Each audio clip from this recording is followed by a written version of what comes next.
India পালাইতেছেন কেন বলেন? ভয়ে পালাইতেছি। কার বইয়ে? আর প্রশাসনের ভয়ে। এই মুহূর্তে এরা যখন ধরছে আমাদের প্রতিনিধি কি কি ছিল সাথে?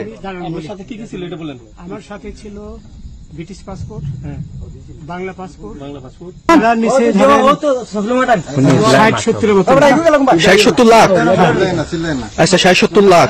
আচ্ছা ওরা নিয়ে গেছে, কিন্তু পরে এই দুই ছেলে আমারে মাইরা ধইরা সব টাকা নিয়ে গেছে। এই মাইকটা কোন জায়গায় মারছে ভাইয়া?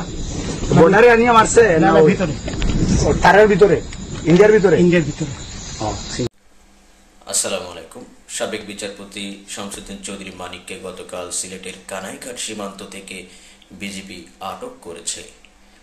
আটককালে তিনি 60 থেকে 70 লক্ষ টাকা, আপনার ব্রিটিশ পাসপোর্ট এবং অনেক এটিএম কার্ড সহ যাচ্ছিলেন। দালালদের খপ্পরে পরে গণধোলাই খেয়ে সেটিও হারিয়েছে এবং তারপরে কিন্তু আমাদের গর্বের বিজিবি তাকে আটক করেছে। একজন সাবেক বিচারপতির তার কার্যকলাপ, তার কর্মনীতি, তার পরিণতি কতটা ভয়াবহ হলে তার পরিস্থিতি এতটা হতে পারে আপনারা দেখতে পাচ্ছেন। আসলে এই বিচারপতি শামসুদ্দিন চৌধুরীর থেকে বাংলাদেশের ভবিষ্যতে যারা বিচারপতি রয়েছেন এবং বর্তমানে যারা বিচারপতির উপদেষ্টা রয়েছেন তাদেরকে শিক্ষা নেওয়া উচিত। জনগণ দেশের মাটি ও মানুষের বিরুদ্ধে গিয়ে কোনো ধরনের বিচারিক কার্যকলাপ করলে তাদের পরিণতি কতটা ভয়ঙ্কর হতে পারে